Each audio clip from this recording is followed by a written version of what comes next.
할렐루야. 오늘 하루도 하나님이 함께 하십니다. 하나님께서 여러분들의 삶을 책임져 주시고 인도해 주실 것입니다. 오늘도 하나님께 영광 돌리며 사는 귀한 한날 되시기를 축복합니다. 기도하겠습니다. 아버지 하나님, 감사합니다. 우리를 만나 주시려고 하나님께서 우리를 예배의 장으로 부르셨습니다. 하나님, 오늘도 하나님 앞에 고개 숙입니다. 아니, 무릎 꿇습니다. 복종합니다. 오늘도 하나님의 말씀에 순종하려고 합니다. 주님, 우리의 삶을 주장하여 주시고 인도하여 주옵소서. 오늘도 하나님과 동행하는 복된 삶이 되게 하여 주시고 늘 항상 하나님과 함께하는 아름다운 삶이 되게 하여 주시옵소서. 그리하여 우리가 사는 모든 삶 속에서 우리가 걸어가는 삶의 자취에서 예수님의 향기를 내풍길 수 있는 우리가 되게 하여 주시옵소서. 오늘도 하나님께 예배하며 출발하는 하나님의 귀한 백성들을 복내려 주시고 오늘도 하나님의 백성들을 통해서 영광 받아 주시옵소서. 우리의 삶을 온전히 주님께 의탁하오며 예수 그리스도의 이름으로 기도하옵나이다. 아멘. 다 함께 찬송가 351장 찬양 드립니다.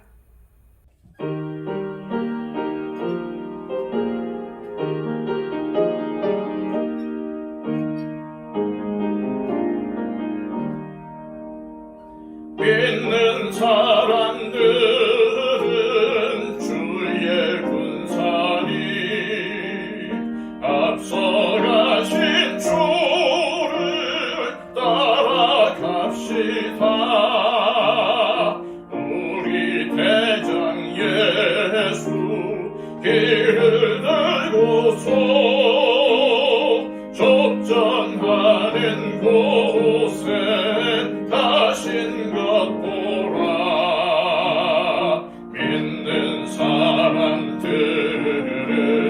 주의 군사니 앞서가신 주를 따라갑시다.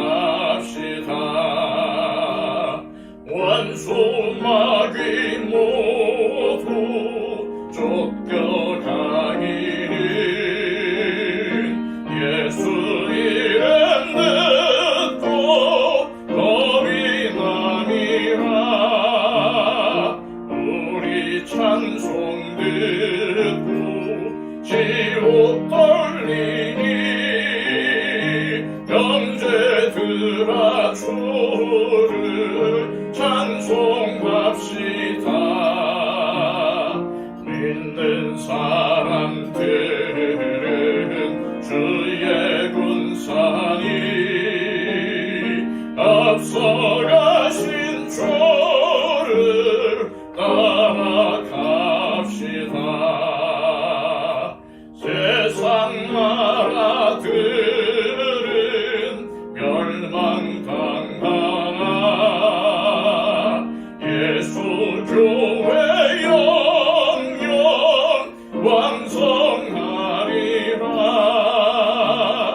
마귀 권세 강이 해치 못하는 주가 모든 교회 지키심이라. 믿는 사람들은 주의 군사니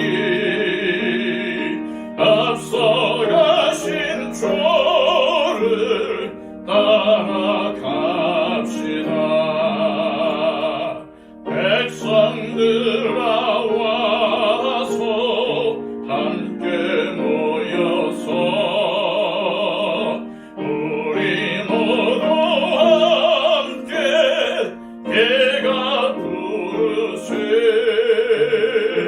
영원토록 영광 권세 찬송해.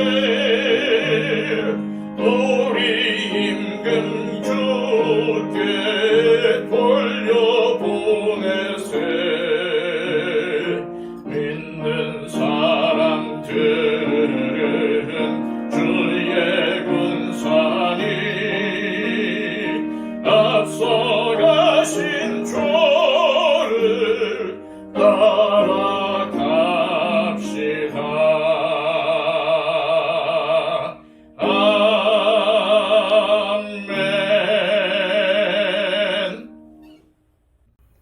우리에게 주시는 하나님의 귀한 말씀은 신약성경 데살로니가 후서 3장 1절에서 5절까지의 말씀입니다.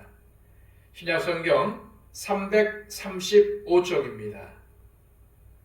끝으로 형제들아, 너희는 우리를 위하여 기도하기를 주의 말씀이 너희 가운데서와 같이 퍼져나가 영광스럽게 되고 또한 우리를 부당하고 악한 사람들에게서 건지시옵소서 하라. 믿음은 모든 사람의 것이 아니니라. 주는 믿고사 너희를 굳건하게 하시고 악한 자에게서 지키시리라. 너희에 대하여는 우리가 명한 것을 너희가 행하고 또 행할 줄을 우리가 주 안에서 확신하노니 주께서 너희 마음을 인도하여 하나님의 사랑과 그리스도의 인내에 들어가게 하시기를 원하노라. 아멘. 데살로니가 후서를 쓴 바울은 예수님을 알기 전에는 교회와 성도들을 박해하던 사람이었습니다. 하지만 다메섹으로 가는 길에서 예수님을 만난 후에 그는 박해자에서 전도자로 변했습니다. 그리고 복음을 전하면서 고난과 박해를 수없이 당해야만 했습니다. 바울이 데살로니가에서 복음을 전할 때 유대인들은 불량배까지 동원하여 바울과 성도들을 박해했습니다. 이 때문에 바울은 어쩔 수 없이 데살로니가를 떠나야 했습니다. 바울이 데살로니가 후서를 기록한 때는 아마도 고린도 지역에서 사역 중이었을 때였던 것으로 추측이 됩니다. 바울은 고린도에서도 대적자들의 회방에 시달려야 했고 복음을 전하면서 수많은 고난을 겪어야 했습니다. 따라서 바울은 평소에 이 두 가지 기도만은 항상 드렸을 것입니다. 첫째, 복음을 전하는 사도로서 복음이 계속 사방으로 퍼져나가게 하옵소서. 둘째, 복음 전파를 방해하고 성도를 박해하는 세력으로부터 자신을 지켜주옵소서라고 기도했을 것입니다. 실제로 바울은 데살로니가 교인들에게도 이렇게 기도해달라고 부탁을 했습니다. 자, 1절과 2절 상반절입니다. 끝으로 형제들아, 너희는 우리를 위하여 기도하기를 주의 말씀이 너희 가운데서와 같이 퍼져나가 영광스럽게 되고 또한 우리를 부당하고 악한 사람들에게서 건지시옵소서 하라. 이처럼 바울은 데살로니가 교인들에게 복음이 데살로니가 지역에 퍼진 것처럼 다른 지역에서도 퍼져나가고 악한 사람들에게서 우리를 건져주시기를 중보해달라고 부탁을 했습니다. 그러면서 바울은 2절 하반절에서 복음을 전한다고 해서 모든 사람들이 믿는 것은 아니라고 밝힙니다. 이것은 바울이 복음을 전하면서 알게 된 사실입니다. 어떤 사람들은 복음을 듣고 예수님을 구주로 믿었지만 어떤 사람들은 복음을 받아들이지 않습니다. 복음을 받아들이지 않는 것은 물론이고 대적하고 박해하면서 복음을 전하지 못하게 회방을 놓았습니다. 왜 그랬을까요?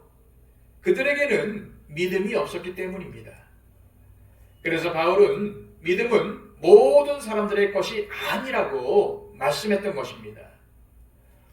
바울 역시도 예수님을 믿지 않았을 때는 교회와 성도들을 박해했습니다.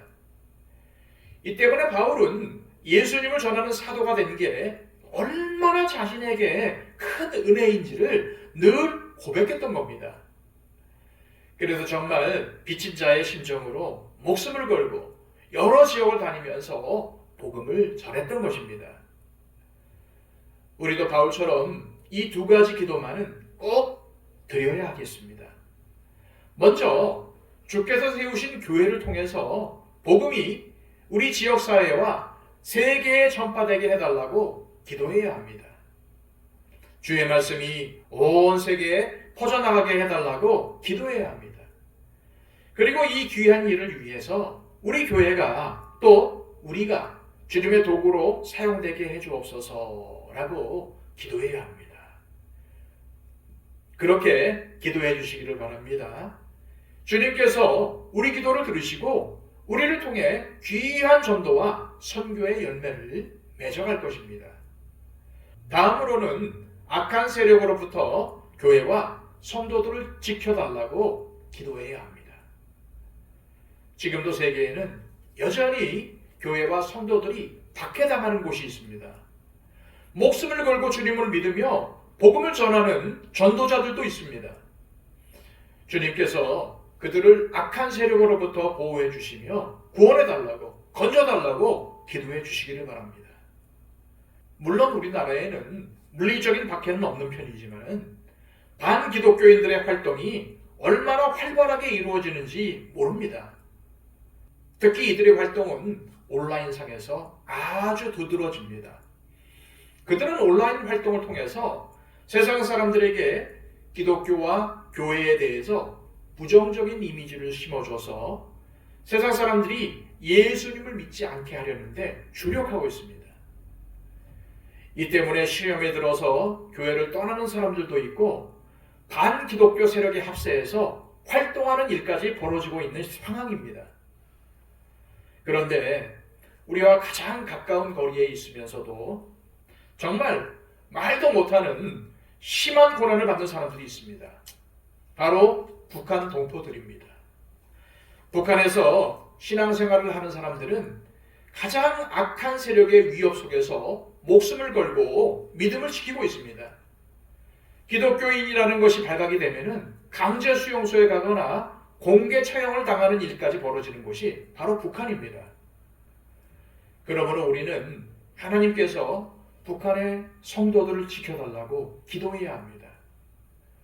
북한을 향한 우리 하나님의 뜻을 우리는 알 수 없습니다.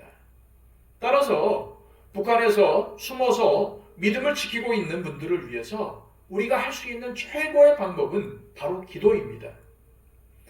또한 세계 곳곳에서 복음을 전하는 선교사님들을 위해서도 기도해 주십시오.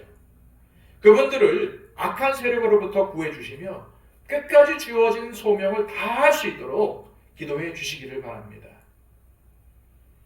사도 바울이 말했지만은 믿음은 모든 사람들의 것이 아닙니다. 그렇기 때문에 내가 지금 주님을 믿는 믿음을 가지게 된 것은 보통 일이 아닙니다. 엄청난 은혜를 받은 것이고 큰 특권을 누리고 있는 것입니다. 우리는 절대로 이러한 사실을 잊어서는 안 될 것입니다. 그러므로 정말 저와 여러분이 해야 할 일은 끝까지 이 믿음을 지키는 것입니다. 우리에게는 아빠 아버지이신 하나님이 계십니다. 하나님이 어떠한 분이십니까? 3절입니다. 주는 미쁘사 너희를 굳건하게 하시고 악한 자에게서 지키시리라. 이처럼 주님은 미쁘십니다. 즉 주님은 신실하신 분이십니다. 주님은 신실하시기에 우리를 강하게 해주시고 악한 자들로부터 지켜주십니다. 그러므로 담대하십시오. 악한 세력이 우리 그리스도인들을 박해하고 조롱하며 해치려고 하고 있지만은 신실하신 하나님께서 우리를 지키시며 악한 자의 손에서 건져 주실 것입니다. 하나님을 대적하여 이길 수 있는 세력은 그 어디에도 존재하지 않습니다. 그래서 예수님은 마태복음 10장 28절에서 몸은 죽여도 영혼은 능히 죽이지 못하는 자들을 두려워하지 말고 오직 몸과 영혼을 능히 지옥에 멸하실 수 있는 이를 두려워하라 라고 말씀하셨던 것입니다. 이러한 권세가 있으신 하나님께서 저와 여러분들의 편이 되어주십니다. 그러므로 담대하시길 바랍니다. 주님의 신실하심을 의지하고 끝까지 믿음을 지키시길 바랍니다. 이어서 바울은 데살로니가 교인들이 잘 해낼 줄로 믿는다고 격려합니다. 4절과 5절입니다. 너희에 대하여는 우리가 명한 것을 너희가 행하고 또 행할 줄을 우리가 주 안에서 확신하노니 주께서 너희 마음을 인도하여 하나님의 사랑과 그리스도의 인내에 들어가게 하시기를 원하노라. 바울이 데살로니가 교인들이 잘 해낼 것을 믿는 이유는 주님께서 그들의 신앙을 지켜주시고 건져주시리라는 것을 굳게 믿고 있기 때문입니다. 그래서 그는 하나님께서 여러분들의 마음을 인도하셔서 하나님을 사랑하게 해주시고 그리스도의 인내에 들어가게 해주시기를 바란다고 기도했던 것입니다. 여기서 그리스도의 인내에 이르게 한다는 것은 어떠한 환난과 박해가 있더라도 인내하면서 예수님의 재림을 고대하는 것을 뜻합니다. 우리 역시도 비록 지금의 상황이 어렵고 힘든 상황이라 할지라도 예수님께서 우리를 위해서 고난받으신 것을 기억하며 끝까지 인내할 수 있기를 소망합니다. 이 시간 기도하실 때 하나님 아버지, 우리 주변과 우리나라, 이 세상 가운데 주님의 복음이 전파되길 소망합니다. 주님의 복음을 듣지 못한 사람이 없게 하시고 이를 위해 우리가 기도하며 쓰임받게 하옵소서. 또한 악한 세력으로부터 교회들과 성도들을 지켜주시고 특히 북한 지하교회와 성도들을 보호해 주옵소서. 또한 지금 우리의 형편과 상황이 힘들고 어렵더라도 신실하신 주님을 의지하며 끝까지 인내하며 믿음을 지키게 하옵시고 주님 앞에 서는 그날 큰 상급을 받게 하옵소서 라고 기도하시기를 바랍니다. 또한 111 기도운동을 통해서 우리 주변에 있는 분들을 위해서 우리와 함께 신앙생활하는 믿음의 형제자매들을 위해서 우리 교회와 한국교회를 위해서 또 세계교회를 위해서 이 나라 이 민족을 위해서 또 이 세계를 위해서 중보해 주시기를 바랍니다. 박영재 집사님, 이순희 권사님, 천금수 집사님 하루속히 건강히 회복되어 우리와 함께 예배드리게 해달라고 중보해 주시기를 바랍니다. 다 함께 기도하겠습니다.